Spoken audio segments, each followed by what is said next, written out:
Lección número 1. Para el 5 de julio de 2025. Opresión. El trasfondo y el nacimiento de Moisés. Sábado 28 de junio. Para memorizar. Los israelitas, gimiendo a causa de la servidumbre, clamaron y su clamor subió hasta Dios con motivo de su servidumbre. Dios oyó su gemido y se acordó de su pacto con Abraham, Isaac y Jacob.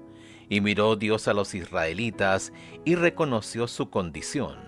Éxodo capítulo 2, versos 23 al 25. El libro de Éxodo resuena con relatos de oprimidos, marginados, perseguidos, explotados y degradados. Por lo tanto, quienes se sienten abandonados, olvidados y esclavizados pueden tener esperanza, pues el mismo Dios que salvó a los hebreos es capaz de salvarlos a ellos también. Éxodo habla de batallas existenciales, las injusticias y las pruebas que forman parte de la vida. Todos pueden sentirse alentados por los relatos de las intervenciones de Dios en favor de su pueblo sufriente.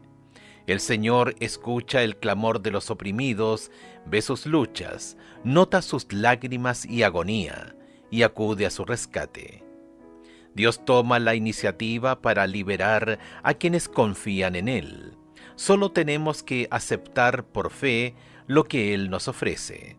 Por eso es necesario estudiar el Éxodo, porque señala lo que Jesús ha hecho por todos nosotros.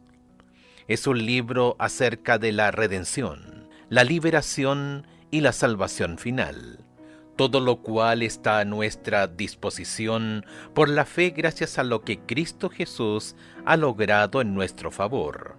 En medio de la confusión y la oscuridad, si nuestros ojos están fijos en Dios, podemos reconocer su presencia, su cuidado y su ayuda, mientras nos guía a la eterna tierra prometida.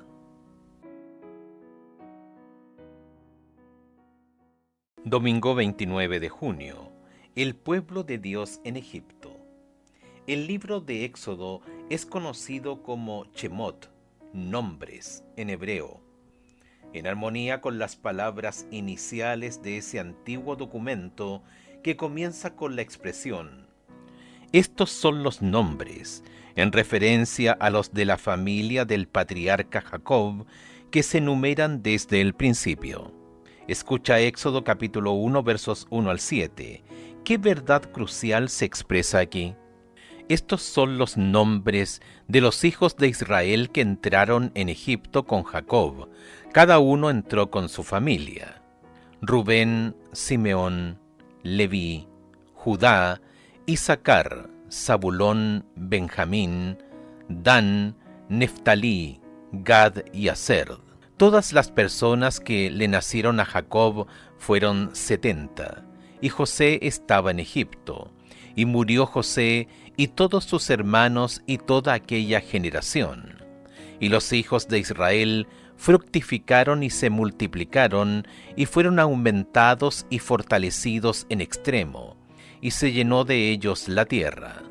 El libro de Éxodo comienza con un recordatorio de la bendición de Dios. Cuando el patriarca Jacob y su familia se establecieron en Egipto, eran solo 70 personas. Génesis capítulo 46, verso 27. Éxodo capítulo 1, verso 5. Pero los israelitas crecieron y se multiplicaron. Se aumentaron y fortalecieron en extremo y llenaron el país. Éxodo capítulo 1, verso 7. En la época del Éxodo eran como 600,000 hombres de a pie, sin contar mujeres y niños. Éxodo capítulo 12, verso 37. Escucha Éxodo capítulo 1, versos 8 al 11. ¿Cuál era la situación de los israelitas en el momento del Éxodo? Entre tanto se levantó sobre Egipto un nuevo rey que no conocía a José, y dijo a su pueblo: He aquí el pueblo de los hijos de Israel es mayor y más fuerte que nosotros. Ahora pues seamos sabios para con él, para que no se multiplique, y acontezca que viniendo guerra, él también se una a nuestros enemigos, y pelee contra nosotros, y se vaya de la tierra. Entonces pusieron sobre ellos comisarios de tributos que los molestasen con sus cargas, y edificaron para Faraón las ciudades de almacenaje, Pitón y Ramesés. El texto bíblico describe con tonos oscuros la historia de los hijos de Israel en Egipto, ya que comienzan con su esclavitud a manos de los capataces egipcios y el trabajo opresivo que les impuso. Sin embargo, el libro de Éxodo termina con la presencia apacible y reconfortante de Dios en el tabernáculo, en el centro del campamento israelita. Ver Éxodo capítulo 40. Entre estos dos polos opuestos se describe el triunfo de Dios, al liberar al Señor a su pueblo de la esclavitud, al abrir el Mar Rojo y al derrotar al ejército más poderoso de la época, se revela la espectacular victoria de Dios sobre las fuerzas del mal. El relato destaca la paradoja de que cuanto más afligían los opresores a los israelitas, tanto más se multiplicaban y crecían. Éxodo capítulo 1, verso 12. Es decir, independientemente de las maquinaciones humanas, Dios sigue siendo soberano y salvará a su pueblo aunque las circunstancias parezcan desesperadas, al menos desde una perspectiva humana. Surgió un nuevo rey que no conocía a José. ¿Qué nos enseña esto acerca del error de dar por sentadas las circunstancias, especialmente las buenas?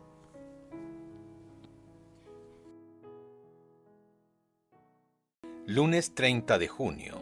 El trasfondo histórico. Cuando la familia de Jacob llegó a Egipto, después de pasar hambre en Canaán, Génesis capítulo 46, el rey egipcio se mostró amigable con los hebreos a causa de José y de todo lo que éste había hecho por los egipcios. Y agregó Faraón a José: «Ahora te he puesto sobre toda la tierra de Egipto». Entonces Faraón quitó su anillo de su mano y lo puso en la mano de José. Lo hizo vestir de lino finísimo y puso collar de oro sobre su cuello. Lo hizo subir en su segundo carro y pregonaron ante él: «Doblen la rodilla», y lo puso sobre toda la tierra de Egipto. Génesis capítulo 41, versos 41 al 43. ¿Cuál es la clave del asombroso éxito de José en Egipto, tras un comienzo tan difícil? Génesis capítulo 37, versículos 26 al 28. Entonces Judá dijo a sus hermanos: «¿Qué provecho hay que matemos a nuestro hermano y encubramos su muerte? Venid y vendámosle a los ismaelitas, y no sea nuestra mano sobre él, porque él es nuestro hermano, nuestra propia carne, y sus hermanos convinieron con él». Y cuando pasaban los madianitas mercaderes, sacaron ellos a José de la cisterna, y le trajeron arriba, y le vendieron a los ismaelitas por 20 piezas de plata, y llevaron a José a Egipto. Génesis capítulo 39, versos 2 y 21. Verso 2. Mas Jehová estaba con José, y fue varón próspero, y estaba en la casa de su amo el egipcio. Verso 21. Pero Jehová estaba con José, y le extendió su misericordia, y le dio gracia en los ojos del jefe de la cárcel. El trasfondo histórico más plausible acerca de la historia de José es el siguiente. El nuevo gobernante que no conocía a José, Éxodo capítulo 1, verso 8, fue Amosis I, 1570 a.C. al 1546 a.C. Luego vino Amenhotep I, 1546 a.C. al 1526 a.C., el gobernante que temía a los israelitas y los oprimía. Más tarde, Tutmosis I, 1525 a.C. al 1512 a.C., decretó muerte de todos los hijos varones hebreos recién nacidos. Su hija Hatshepsut, 1503 a.C. al 1482 a.C., fue la princesa que adoptó a Moisés como hijo. El faraón Tutmosis III, 1504 a.C. al 1450 a.C., corregente de Hatshepsut durante algún tiempo, fue el faraón del Éxodo. El Éxodo ocurrió, según los mejores cálculos, en marzo del año 1450 a.C. Para comprender la época del Éxodo, estudia los siguientes textos bíblicos: Génesis capítulo 15, versos 13 al 16, Éxodo capítulo 12, versos 40 y 41, Jueces capítulo 11, verso 26, Primera de Reyes capítulo 6, verso 1, ver también Hechos capítulo 7, verso 6, Gálatas capítulo 3, versos 16 y 17. El primer capítulo del libro de Éxodo abarca un largo período, desde la época de José, cuando su padre Jacob con toda la familia entró en Egipto, hasta el decreto de muerte del faraón. Aunque existe cierto debate acerca de la extensión exacta del período, lo importante es que el Señor no se olvidó de ellos, incluso cuando el pueblo de Dios era esclavizado en tierra extranjera.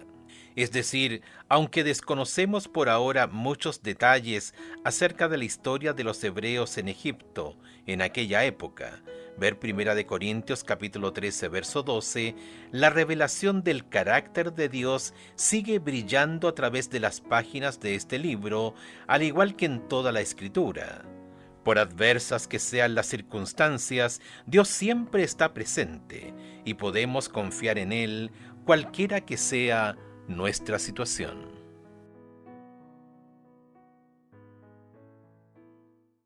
Martes 1 de julio. Las parteras de las hebreas. No es posible entender el libro de Éxodo sin el precedente de las enseñanzas del Génesis. Los israelitas se trasladaron a Egipto y fueron esclavizados allí tras una época de gran prosperidad y paz. Dios no abandonó a su pueblo, aunque a veces pueda dar esa impresión. Sin duda, muchos hebreos se desesperaron por su difícil situación. No obstante, el Señor acudió en el momento de angustia para auxiliarlos con su mano poderosa. Nuestro Señor anima a sus seguidores. Invócame en el día de la angustia. Te libraré y tú me honrarás. Salmo 50:15. Escucha Éxodo capítulo 1, versos 9 al 21. ¿Qué papel clave desempeñaron las parteras fieles y por qué su actuación quedó registrada para la posteridad? Éxodo capítulo 1, versos 9 al 21. He aquí el pueblo de los hijos de Israel es mayor y más fuerte que nosotros. Ahora pues seamos sabios para con él, para que no se multiplique, y acontezca que viniendo guerra, él también se una a nuestros enemigos, y pelee contra nosotros, y se vaya de la tierra. Entonces pusieron sobre ellos comisarios de tributos que los molestasen con sus cargas, y edificaron para Faraón las ciudades de almacenaje Pitón y Ramesés. Pero cuanto más los oprimían, tanto más se multiplicaban y crecían, de manera que los egipcios temían a los hijos de Israel. Y los egipcios hicieron servir a los hijos de Israel con dureza, y amargaron su vida con dura servidumbre, en hacer barro y ladrillo, y en toda labor del campo, y en todo su servicio, al cual los obligaban con rigor.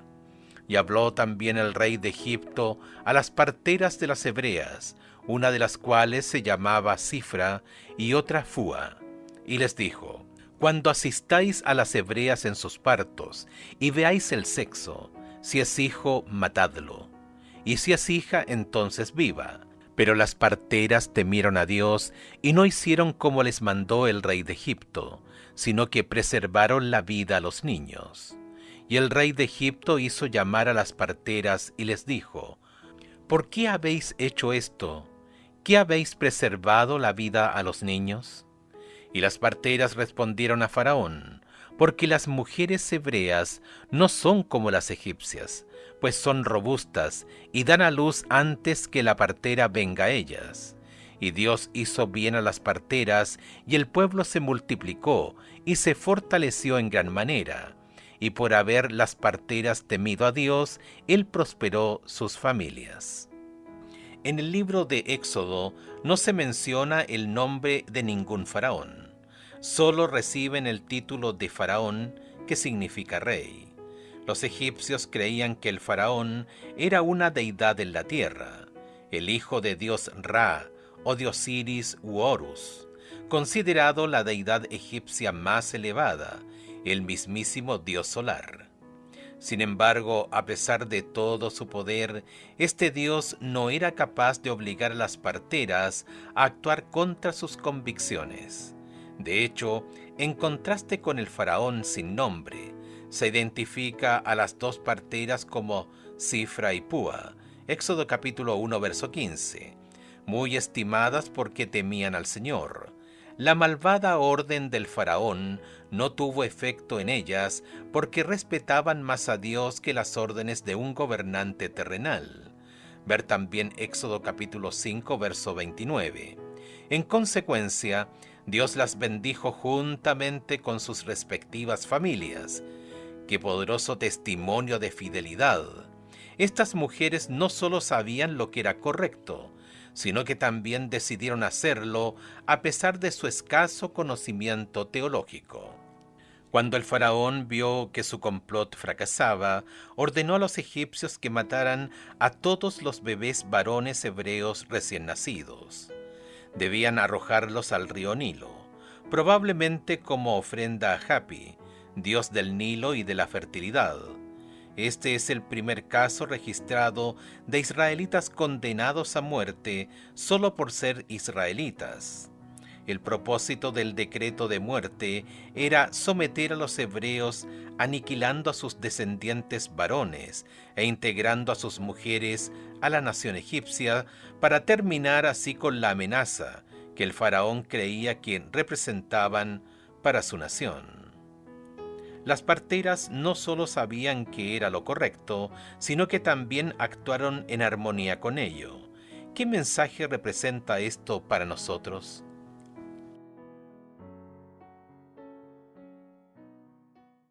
Miércoles 2 de julio. El nacimiento de Moisés. Escucha Éxodo capítulo 2 versos 1 al 10. ¿Qué papel desempeñaron la providencia y la protección de Dios en la historia del nacimiento de Moisés? Un varón de la familia de Leví fue y tomó por mujer a una hija de Leví, la que concibió y dio a luz un hijo, y viéndole que era hermoso, le tuvo escondido 3 meses. Pero no pudiendo ocultarle más tiempo, tomó una arquilla de juncos y la calafeteó con asfalto y brea, y colocó en ella al niño y lo puso en un carrizal a la orilla del río. Y una hermana suya se puso a lo lejos para ver lo que le acontecería. Y la hija de Faraón descendió a lavarse al río, y paseándose sus doncellas por la ribera del río, vio ella la arquilla en el carrizal, y envió una criada suya a que la tomase. Y cuando la abrió, vio al niño, y aquí que el niño lloraba. Y teniendo compasión de él, dijo: de los niños de los hebreos es este. Entonces su hermana dijo a la hija de Faraón: iré a llamarte una nodriza de las hebreas para que te críe este niño. Y la hija de Faraón respondió: ve. Entonces fue la doncella y llamó a la madre del niño, a la cual dijo la hija de Faraón: lleva a este niño y críamelo, y yo te lo pagaré. Y la mujer tomó al niño y lo crió.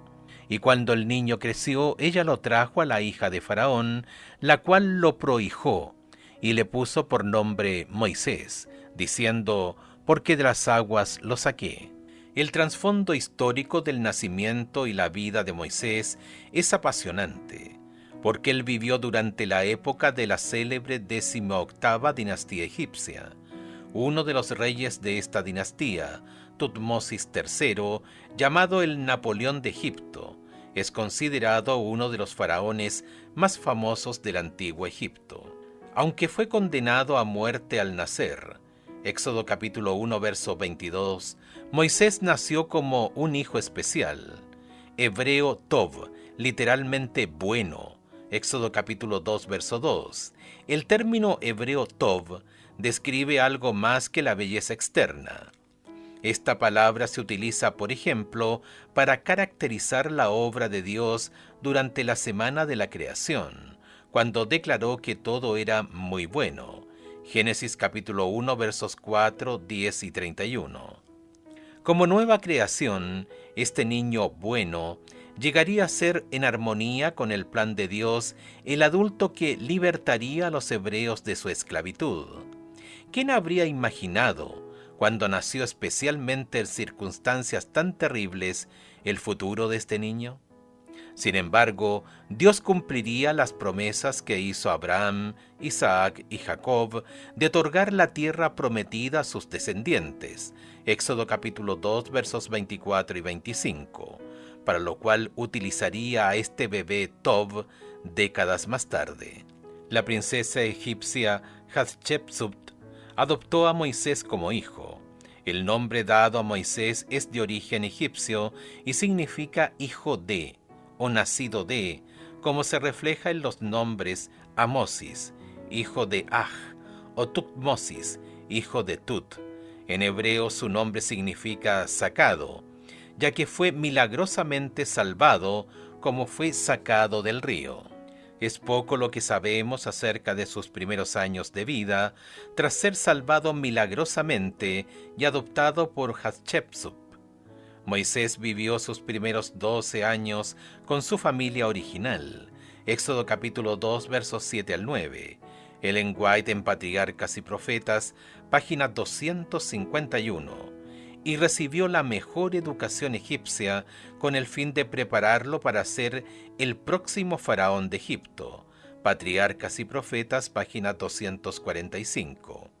Gran parte de esta educación resultó inútil e incluso contraria a lo que realmente importaba, el conocimiento de Dios y de su verdad.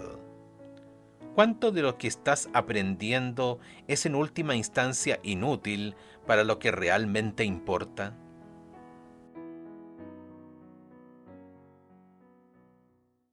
Jueves 3 de julio. Un cambio de planes.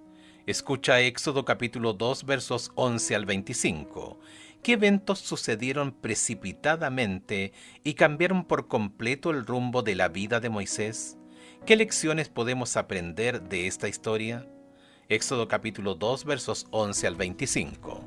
En aquellos días sucedió que, crecido ya Moisés, salió a sus hermanos, y los vio en sus duras tareas, y observó a un egipcio que golpeaba a uno de los hebreos sus hermanos. Entonces miró a todas partes, y viendo que no aparecía nadie, mató al egipcio y lo escondió en la arena. Al día siguiente salió y vio a 2 hebreos que reñían. Entonces dijo al que maltrataba al otro: ¿Por qué golpeas a tu prójimo? Y él respondió: ¿Quién te ha puesto a ti por príncipe y juez sobre nosotros? ¿Piensas matarme como mataste al egipcio? Entonces Moisés tuvo miedo y dijo: Ciertamente esto ha sido descubierto. Oyendo Faraón acerca de este hecho, procuró matar a Moisés, pero Moisés huyó de delante de Faraón y habitó en la tierra de Madián. Y estando sentado junto al pozo, 7 hijas que tenía el sacerdote de Madián vinieron a sacar agua para llenar las pilas y dar de beber a las ovejas de su padre. Mas los pastores vinieron y las echaron de allí. Entonces Moisés se levantó y las defendió y dio de beber a sus ovejas. Y volviendo ellas a Reuel su padre, él les dijo: ¿Por qué habéis venido hoy tan pronto? Ellas respondieron: un varón egipcio nos defendió de mano de los pastores, y también nos sacó el agua y dio a beber a las ovejas. Y dijo a sus hijas: ¿dónde está? ¿Por qué habéis dejado a ese hombre? Llamadle para que coma. Y Moisés convino en morar con aquel varón, y él dio su hija Séfora por mujer a Moisés.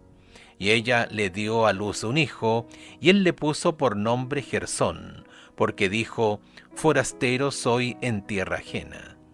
Aconteció que después de muchos días murió el rey de Egipto, y los hijos de Israel gemían a causa de la servidumbre y clamaron, y subió a Dios el clamor de ellos con motivo de su servidumbre. Y oyó Dios el gemido de ellos, y se acordó de su pacto con Abraham, Isaac y Jacob. Y miró Dios a los hijos de Israel, y los reconoció Dios.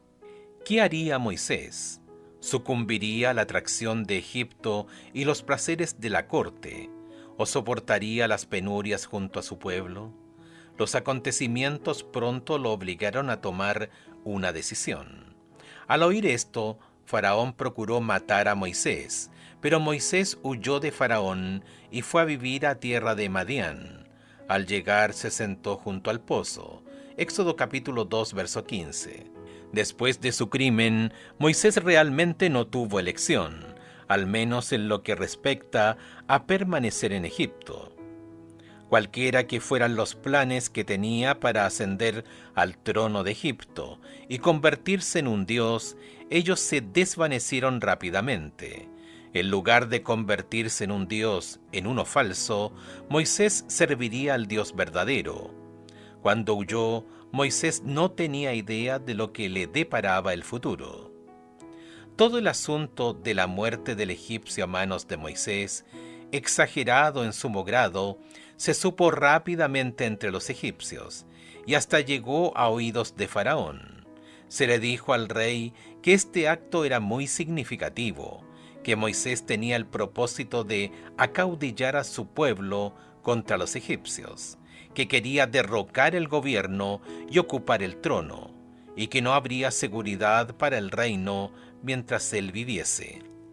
El monarca determinó enseguida que debía morir, pero reconociendo su peligro, Moisés decidió escapar y huyó hacia Arabia. Ellen White, Patriarcas y Profetas, página 253. Moisés vivió 120 años, Deuteronomio capítulo 34, verso 7, y su vida puede dividirse en 3 etapas de 40 años cada una. Pasó los primeros 40 años en Egipto, gran parte de ellos en el palacio real. Los segundos 40 años transcurrieron en casa de Jetro, en Madián.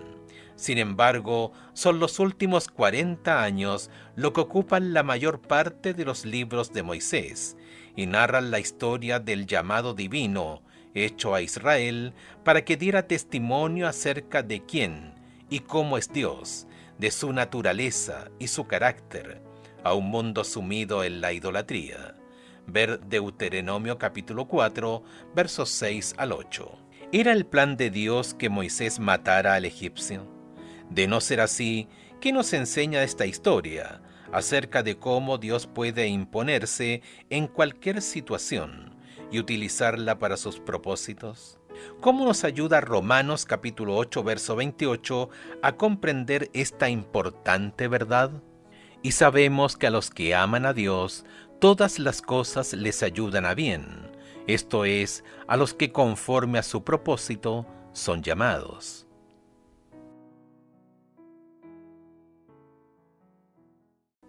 Viernes 4 de julio, para estudiar y meditar. Lee el capítulo titulado Moisés en el libro Patriarcas y Profetas de Ellen White, páginas 246 a la 256, el cual provee vislumbres significativas acerca de la porción bíblica estudiada esta semana. El texto bíblico dice que, comillas, las parteras temieron a Dios y no hicieron como les mandó el rey de Egipto, sino que preservaron la vida de los niños. Éxodo capítulo 1, verso 17. Ellen White comenta lo siguiente acerca de la fidelidad de estas dos mujeres y de la esperanza mesiánica. Se ordenó a las mujeres cuya profesión les daba la oportunidad de hacerlo, que dieran muerte a los niños varones hebreos en el momento de nacer. Satanás fue el instigador de ese plan. Sabía que entre los israelitas se levantaría un libertador, y al inducir al rey a destruir a los niños varones, esperaba frustrar el propósito divino. Pero esas mujeres temían a Dios y no osaron ejecutar tan cruel mandato. El Señor aprobó su conducta y las prosperó. Ellen White, Patriarcas y Profetas, páginas 247 y 248. Lo bueno de todo esto es que Dios se impuso y utilizó a personas fieles para desbaratar los planes de Satanás. Vivimos en el territorio de nuestro enemigo, a quien Jesús llamó el príncipe de este mundo. Juan capítulo 14, verso 30, Efesios capítulo 2, verso 2. Satanás usurpó esta posición a Adán, pero Jesucristo lo derrotó durante su vida y mediante su muerte en la cruz. Mateo capítulo 4, versos 1 al 11, Juan capítulo 19, verso 30, Hebreos capítulo 2, verso 14. Aunque Satanás sigue vivo y activo, como lo reveló su intento de matar a los niños, su propia destrucción es segura. Juan capítulo 12, verso 31, Juan capítulo 16, verso 11, Apocalipsis capítulo 20, versos 9, 10 y 14. La buena noticia es que las dificultades de la vida pueden ser superadas por la gracia de Dios. Filipenses capítulo 4, verso 13. Esa gracia es nuestra única esperanza. Preguntas para dialogar. 1. ¿Por qué permitió Dios que los hebreos vivieran en Egipto y fueran oprimidos? ¿Por qué tardó tanto en intervenir a favor de ellos? Recuerda que cada persona sufre solo mientras vive, es decir, el tiempo del sufrimiento de la nación fue largo, pero cada persona sufrió solo mientras vivió. ¿Por qué es importante hacer esa distinción para tratar de entender el sufrimiento humano en general? 2. Reflexiona acerca de cómo pudo Dios utilizar el acto impulsivo de Moisés de matar al egipcio. Supón que no lo hubiera hecho. ¿Habría significado eso que los hebreos no habrían sido finalmente liberados de Egipto? Explica tu idea al respecto.